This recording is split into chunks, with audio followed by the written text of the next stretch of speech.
पहली लिस्ट में 44 उम्मीदवारों के नाम घोषित किए गए हैं। डोडा से गजेश सिंह और राणा होंगे बीजेपी के प्रत्याशी, वहीं भद्रवाह से दिलीप सिंह परिहार उम्मीदवार बनाए गए हैं। डोडा पश्चिम से शक्तिराज बीजेपी के प्रत्याशी होंगे। 44 नामों की सूची जो है वो आखिरकार आ गई है सामने। जिस तरीके से मीटिंग हुई उसके बाद मंथन हुआ और 44 नामों की 44 उम्मीदवारों की पहली लिस्ट जारी कर दी गई है। पहले चरण के लिए 15 नाम है, दूसरे चरण के लिए 10 नाम है और तीसरे चरण के लिए 19 नामों का ऐलान किया गया है। इन उम्मीदवारों के नामों का ऐलान किया जा चुका है। वहीं सबसे बड़ी बात इसमें यह रही कि पूर्व डिप्टी सीएम को टिकट नहीं दिया गया।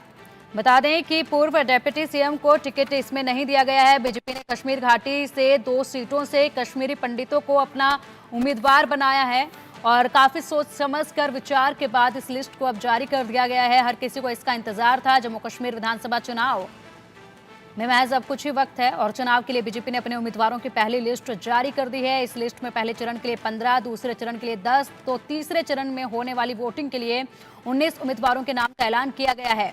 जम्मू कश्मीर में 3 चरणों में चुनाव होने हैं। जम्मू कश्मीर विधानसभा चुनाव के लिए बीजेपी ने आखिरकार अपनी लिस्ट निकाल दी है, जिसमें पहले उम्मीद ये लगाई जा रही थी कि 50 से ज्यादा इसमें नाम हो सकते हैं, लेकिन 44 नाम इसमें हुए हैं। और अधिक अपडेट के लिए हमारे सहयोगी संजय शर्मा हमारे साथ जुड़ गए हैं। संजय, देखिए बीजेपी की पहली लिस्ट विधानसभा चुनाव के लिए जम्मू कश्मीर में आ चुकी है। 44 नामों का इसमें ऐलान किया है और सबसे बड़ी चीज इसमें यह रही कि पूर्व डिप्टी सीएम को इसमें टिकट नहीं दिया गया, उनका नाम इसमें नहीं है।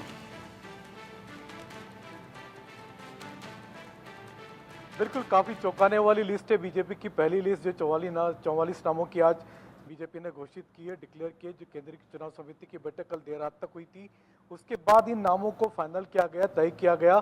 2 डिप्टी सीएम थे बीजेपी के पिछली सरकार में, हमने देखा था निर्मल सिंह और कविंद्र गुप्ता। कहा जा रहा है कि कविंद्र गुप्ता को तो टिकट दे दिया जाएगा, उनको टिकट फिर से मिल सकता है, लेकिन निर्मल सिंह का टिकट दिलावर से बीजेपी ने काट दिया। उनकी जगह सतीश शर्मा को टिकट दिया गया दिलावर से। इसके अलावा एक बीजेपी की महिला प्रत्याशी थी किश्तवाड़ से, उसका टिकट काट करके बीजेपी ने एक महिला प्रत्याशी को फिर से टिकट दिया है। शगुन परिहार एकमात्र बीजेपी की ऐसी प्रत्याशी होंगी जो जम्मू कश्मीर से चुनाव लड़ रही है, अभी तक जो घोषित लिस्ट है उसके अनुसार। इसके अलावा बीजेपी ने 8 ऐसे उम्मीदवारों को भी मैदान में उतारा जो बीजेपी में नेशनल कॉन्फ्रेंस या पीडीपी छोड़ करके बीजेपी में शामिल हुए थे। 2 कश्मीरी पंडितों को भी टिकट दिया गया है, अशोक भट्ट और सराफ। ये 2 ऐसे कश्मीरी पंडित हैं जिनको इसमें टिकट भी दिया गया। इसके अलावा लगभग 14 मुस्लिम चेहरों के साथ बीजेपी ने अपनी ये पहली सूची जारी की है। 14 मुस्लिम उम्मीदवारों को भी मैदान में उतारा है और बीजेपी ने साफ संकेत दिए हैं कि इस बार बीजेपी कश्मीर घाटी में कोई सीट छोड़ने नहीं जा रही है। कश्मीर घाटी में बीजेपी सभी सीटों पर चुनाव लड़ सकती है। हाँ, कुछ सहयोगी दलों से बातचीत हो रही है, 2-3 छोटे दलों के साथ बीजेपी की बातचीत चल रही है। किसी तरह की अंडरस्टैंडिंग समझौता वहां पर संभव हो, लेकिन जम्मू में बीजेपी सारी सीटें अपने दम पर अकेले ही चुनाव लड़ेगी। और ये भी कहा जा रहा है कि बीजेपी जम्मू में काफी अच्छा प्रदर्शन कर सकती है। केंद्रीय मंत्री डॉक्टर जितेंद्र सिंह के भाई देवेंद्र सिंह राणा को भी बीजेपी ने चुनावी मैदान में उतारा है। नगोटा से मैदान में होंगे, वो चुनावी मैदान में होंगे। हमने देखा था नेशनल कॉन्फ्रेंस छोड़कर के वो बीजेपी में शामिल हुए थे। डॉक्टर जितेंद्र सिंह बीजेपी के वरिष्ठ नेता हैं, केंद्रीय मंत्री भी हैं। तो बीजेपी की ये जो पहली सूची है काफी चौंकाने वाली, काफी कुछ इनके नामों ने सरप्राइज किया है, क्योंकि कई सारे नए चेहरों को मौका दिया गया। 2 डिप्टी सीएम के नाम पहली सूची से गायब कर दी गए। तो ये सूची काफी चौंकाने वाली है। दूसरी सूची के लिए कहा जा रहा है कि 29 अगस्त को केंद्रीय चुनाव समिति की दूसरी बैठक होगी, इसमें बीजेपी की दूसरी सेकंड लिस्ट आ सकती है। बिल्कुल, वहीं अगर बात की जाए तो देखिए संजय जी, निर्मल सिंह ने 2014 में बिलावर विधानसभा सीट से जीत हासिल की थी, लेकिन इस बार उन्हें यहां से टिकट नहीं मिला, टिकट ही नहीं दिया गया और इस सीट पर सतीश शर्मा पर विश्वास बीजेपी ने जताया है। इसका क्या कारण? देखिए, निर्मल सिंह जी को एज को लेकर के भी हो रहा था, बीजेपी चाहती थी वहां पर से कोई नया चेहरा चुनावी मैदान में उतारा जाए। तो सतीश शर्मा नया चेहरा था, युवा थे, तो उनको उनकी जगह पर मौका दिया गया। निर्मल सिंह पहले रह चुके हैं, बीजेपी के वरिष्ठ नेता रह चुके हैं, डिप्टी सीएम भी रह चुके हैं, लिहाजा बीजेपी ने ऐसी सिर्फ एक ही सीट नहीं है दिलावर, ऐसी कई सीटों पर नए चेहरों को मौका दिया है। ठीक है संजय जी, क्या लग रहा है आपको कि अगली लिस्ट में कविंद्र गुप्ता का नाम आ सकता है? या क्योंकि उम्मीद ये जताई जा रही है कि इस लिस्ट में अगर कविंद्र गुप्ता का नाम नहीं है तो हो सकता है कि एक लिस्ट जारी जब की जाएगी आगे तो उसमें कविंद्र गुप्ता का नाम हो सकता है। बिल्कुल, हमारे सूत्र भी बीजेपी की यही बता रहे हैं कि कविंद्र गुप्ता को टिकट दिया जाएगा, क्योंकि हालांकि वो पहली सूची में उनका नाम नहीं है, लेकिन सेकंड लिस्ट में उनका नाम जरूर आएगा।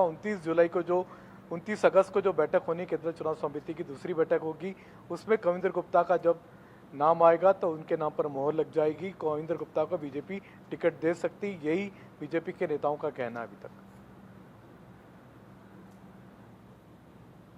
ठीक है, आप बने रहिए फिलहाल। और अभी जम्मू कश्मीर को लेकर गृह मंत्री अमित शाह के घर पर एक अहम बैठक हो रही है और जम्मू कश्मीर को लेकर गृह मंत्री अमित शाह के घर पर अहम बैठक इस वक्त चल रही है। अमित शाह के आवास पर यह बैठक हो रही है। इस बैठक में मंथन जो है वो जम्मू कश्मीर को लेकर किया जा रहा है। तो देखिए, लगातार अब बैठकों का सिलसिला जारी है। जम्मू कश्मीर को लेकर गृह मंत्री अमित शाह के घर पर बैठक की जा रही है। इस बैठक में हालांकि कौन कौन शामिल है इसकी जानकारी अभी नहीं मिली है। हमारे सहयोगी संजय हमारे साथ जुड़े हुए हैं।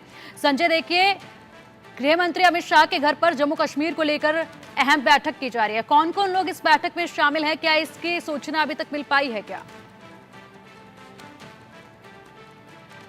देखिए, केंद्रीय गृह मंत्री के घर पर आज सुबह 11 बजे बैठक शुरू हुई है। 11 बजे इसमें खुद बीजेपी के जो महामंत्री हैं, जम्मू कश्मीर के प्रभारी है तरुण चुग, वो खुद इस बैठक में शामिल है।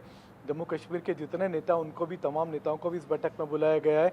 डॉक्टर जितेंद्र सिंह, देवेंद्र सिंह राणा सहित रविंदर सिंह रैना, इन सभी नेताओं को फिर से इस बैठक में बुलाया गया है। जम्मू कश्मीर की चुनावी रणनीति पर बात करना चाहते हैं केंद्रीय गृह मंत्री अमित शाह। किस तरीके से बीजेपी वहाँ चुनाव लड़ना चाहती है, किस तरीके से एग्रेसिव कैंपेन चलाना चाहती है। धारा 370-35 से को लेकर के बीजेपी में हमने देखा था कि देश भर में आंदोलन भी चलाया, जगह जगह पर प्रेस कॉन्फ्रेंस भी की गई कि क्या कांग्रेस और नेशनल कॉन्फ्रेंस का गठबंधन फिर से 370 और 35 की बहाली करना चाहता। तो इसको लेकर के एक पूरी एग्रेसिव रणनीति बनाई जा रही है। साथ ही साथ प्रधानमंत्री नरेंद्र मोदी के चुनावी दौरों को भी अंतिम रूप दिया जा रहा है। सूत्रों का यही कहना है कि प्रधानमंत्री नरेंद्र मोदी की लगभग 8 से 10 बड़ी रैलियां जम्मू रीजन में होंगी, जम्मू क्षेत्र में होंगी, और 2 से 3 रैलियां प्रधानमंत्री नरेंद्र मोदी की कश्मीर घाटी में संभावित है।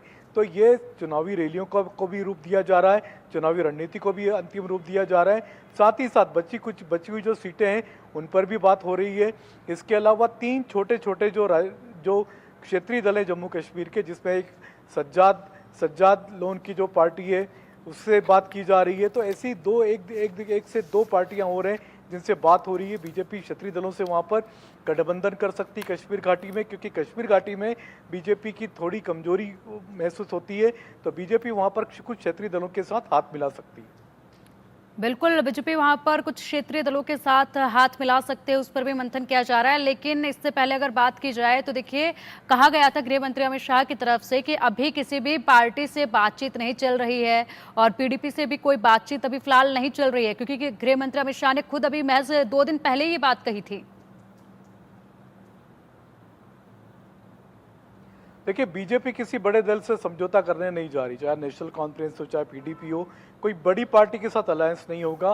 कुछ सीटों पर समझौता हो सकता है, अंडरस्टैंडिंग हो सकती है, उसी के लिए बातचीत हो सकती है 2-3 क्षेत्रीय दलों से, जो बहुत छोटे छोटे क्षेत्रीय दल हैं, जिनकी अपनी ताकत 2 से 3 सीटों से ज़्यादा की नहीं है।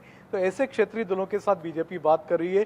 बीजेपी का अपर एंड रहेगा, क्योंकि बीजेपी जम्मू में सारी सीटें लड़ने जा रही है, कश्मीर घाटी में भी काफ़ी सीटें लड़ रही है।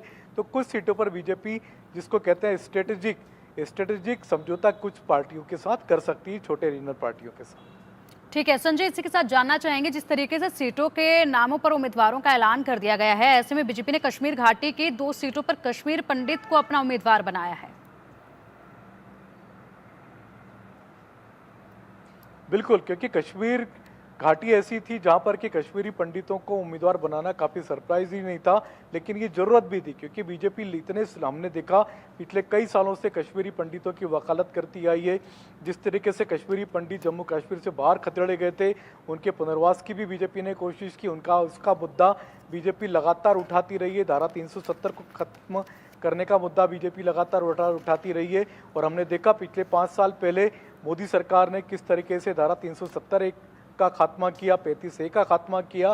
तो ये बीजेपी के बड़े मुद्दे थे, कोर मुद्दे थे, जिनको लेकर के बीजेपी आगे चल रही थी। और खाली सिर्फ जम्मू कश्मीर के लिए ये चुनावी मुद्दे नहीं थे, ये पूरे देश के लिए चुनावी मुद्दा बीजेपी ने बनाया था और इन्हीं मुद्दों पर बीजेपी। ठीक है संजय, आएंगे आपके पास। फिलहाल एक बड़ी खबर सामने आ रही है और बड़ी खबर है कि लद्दाख में 5 नए जिले बनाने का ऐलान हुआ है। तो देखिए, बड़े नए जिले 5 बनाए जाएंगे।